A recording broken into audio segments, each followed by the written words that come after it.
अब तक आपने सुना कि कावेरी जी अपनी तीनों बेटियों ईशा, मोहिनी और सुहाना की शादी तीन घर जमाई लड़कों के साथ करवा देती है। उन्हें लगता है कि ये लड़के शायद घर का कामकाज संभाल लेंगे, लेकिन उनके तीनों घर जमाई बहुत आलसी थे। वो नौकरी भी नहीं करते थे और बाहर का काम भी नहीं।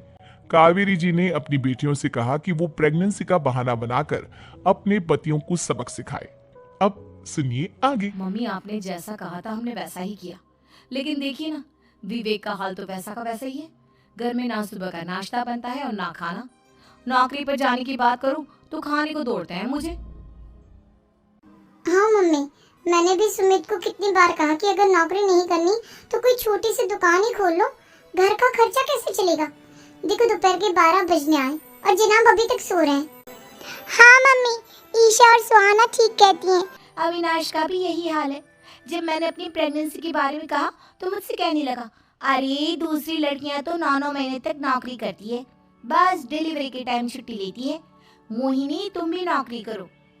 अब मुझे कहाँ नौकरी मिलेगी? मम्मी बताओ, अब मैं क्या करूं? हे भगवान, क्या सोचकर घर जमाई दामाद लाई थी मैं कि मेरी बेटियां मेरे पास रहेंगी और खुश रहेंगी, लेकिन इन आलसी दामादों ने तो हमारी जिंदगी को भी प्रॉब्लम में डाल दिया है। मैं तो कहती हूँ मम्मी, हम लोग वापस अपनी जॉब पर जाना शुरू कर देते हैं। बता देते हैं इन लोगों को कि हमने प्रेगनेंसी का बहाना किया है। नहीं नहीं बेटा, ऐसी गलती भी मत करना। अगर तुमने ऐसा किया तो इन तीनों की आदत और खराब हो जाएगी। अरे आज नहीं तो कल कभी तो तुम प्रेग्नेंट होगी, तब वापस यही प्रॉब्लम आएगी। तब क्या करोगी तुम तीनों? हाँ मम्मी, आपकी बात तो बिल्कुल सही है। इन लोगों को तो सुधारना ही पड़ेगा। लेकिन कैसे? अपने बच्चों के आने की खबर सुनकर भी इन लोगों पर कोई असर नहीं हो रहा। पैसे कमाने के लिए घर से बाहर निकलना ही नहीं चाहते ये तीनों। अब मेरे दिमाग में एक प्लान आया है। तुम तीनों चिंता मत करो, उन तीनों को बुलाओ, फिर मैं बात करती हूँ।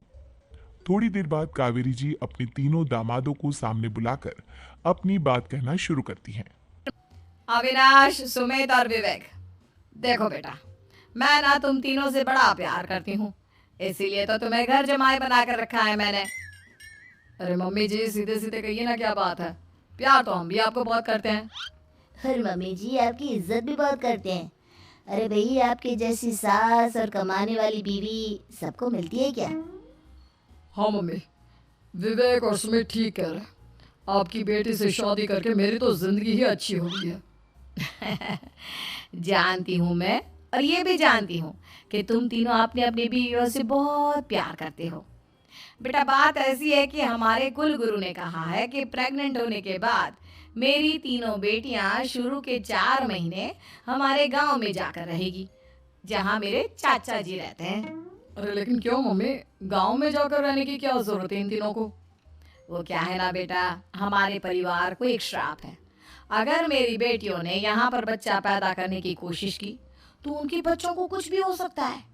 इसलिए अब से लेकर 4 महीने पूरे होने तक इन्हें गांव वाले घर में रहना पड़ेगा। हाँ तो इसमें प्रॉब्लम क्या है मम्मी जी? हम भी वहाँ जाकर रहेंगे, पिकनिक मनाएंगे। अरे भाई, बीवी जहाँ हम भी वहाँ। हाँ यार, आइडिया तो बहुत अच्छा है। शहर की जिंदगी में रह रहकर परेशान हो चुके हैं, अब कुछ दिन गांव में बिताएंगे। तुम लोग समझने की कोशिश क्यों नहीं करते? तुम में से कोई भी वहां नहीं जा सकता, और मैं यहाँ रहूंगी ना तुम तीनों के साथ। 4 महीने की तो बात है, उसके बाद ये तीनों ही लौट कर आ जाएंगी। ठीक है मम्मी जी, अब हमारे बच्चों का सवाल है तो ये तो करना ही पड़ेगा। कावेरी अपनी तीनों बेटियों को कुछ दिन के लिए घर से बाहर कहीं दूसरे शहर में रहने के लिए भेज देती है। कुछ दिनों के बाद अरे मम्मी जी, बहुत दिन से पिज्जा नहीं खाया, मंगवाइए ना।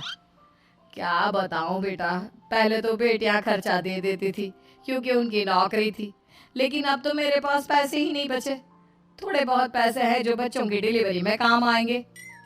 लेकिन मम्मी जी, आपकी बेटियों को वापस आने में तो अभी बहुत वक्त बाकी है। वही सोच सोच कर परेशान हो रही हूँ। सोच रही हूँ कल से दूध भी बंद करवा देती हूँ। अब दूध वाले को देने के लिए पैसे भी तो नहीं है ना। अरे नहीं नहीं मम्मी जी, अगर दूध भी बंद करवा दोगी तो मुझे चाय कहाँ से मिलेगी? और चाय के बिना मैं तो मर ही जाऊंगा। क्या करूं बेटा, इसके अलावा हमारे पास कोई ऑप्शन नहीं है। मेरे पास पैसे ही नहीं बचे। इस तरह कावेरी जी धीरे धीरे अपने तीनों दामादों को पैसे देना बंद कर देती हैं और घर में खाने पीने की चीजें लाना भी बंद कर देती है। अब वो तीनों बुरी तरह से परेशान होने लगे थे और इसलिए एक दिन तीनों प्लान करके घर से बाहर निकलते हैं और बाजार में जाने के बाद यार अच्छा खाना खाए हुए कितने दिन हो गए, पता नहीं कब अच्छा खाना मिलेगा। हमारी बीवियों के जाने के बाद तो हमारी हालत भिखारियों जैसी हो गई है यार। कुछ भी हो, मुझे तो आज पिज्जा खाना ही खाना है। जेब में 1 रुपया नहीं और पिज्जा खाएगा, कहाँ से आएंगे पैसे? अरे देख वहाँ सामने बोर्ड पर क्या लिखा हुआ है, कंप्यूटर पर काम करने के लिए एक आदमी की आवश्यकता है। भाई मैं तो जा रहा हूँ, काम करूँगा और शाम तक पैसे लाकर आराम से पिज्जा खाऊंगा। जा जा, तुझे कोई काम नहीं देने वाला, हम तो घर जा रहे हैं। चल भाई सुमित। सुमित और अविनाश वहां से चले जाते हैं और विवेक उस कंप्यूटर शॉप पर सारा दिन काम करके 5,000 रुपए कमाकर घर लौट कर आता है और अपने खाने के लिए अच्छी अच्छी चीजें भी लेकर आता है। ये देखकर विवेक और सुमित के दिल में भी कुछ पैसे कमाने की इच्छा जागती है। अरे सुबह सुबह कहाँ चल दी है तुम? मम्मी जी एक बहुत अच्छी जगह मिली है, कंप्यूटर पर काम करने के 5,000 मिले थे कल मुझे। अगर रोज काम करूंगा तो पूरे 40,000 की तनख्वाह।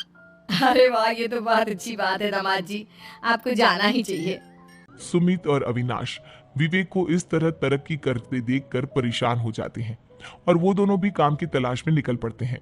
धीरे धीरे उन दोनों को भी काम मिल जाता है। अब कावेरी के तीनों दामाद छोटी मोटी नौकरी करके अच्छा पैसा कमाने लगे थे। एक दिन कावेरी उन्हें अपने पास बुलाती है। अरे वाह, विवेक 40,000 कमा लेता है, अविनाश 60,000 और सुमित तुम भी 40,000 के आसपास कमा ही लेते हो। कुल मिलाकर तुम अच्छे खासे पैसे कमा रहे हो बेटा। हाँ मम्मी जी, बहुत मजा आता है जब महीने के एंड में मोटी रकम हाथ में आती है। पूछिए मत मम्मी जी, घर में रहकर रोटी बना बना कर और तो जैसा महसूस होने लगा था मुझे तो। हाँ बेटा, तुम तीनों की बात तो बिल्कुल ठीक है। और जानते हो, अब तुम तीनों की पत्नियां भी वापस लौट कर आने वाली है।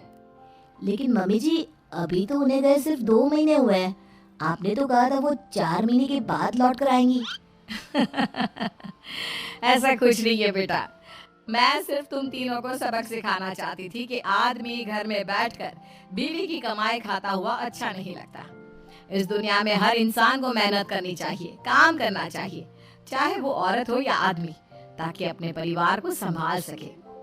कावेरी की बात सुनकर उन तीनों को अपनी गलती का एहसास होता है और कावेरी उन्हें सच बता देती है कि ईशा, सुहाना और मोहिनी शहर में ही कहीं दूसरी जगह रह रहे थे। शाम के वक्त उन तीनों की पत्नियां लौट कर आ जाती है और कावेरी जी का परिवार एक खुशहाल परिवार की तरह रहने लगता है।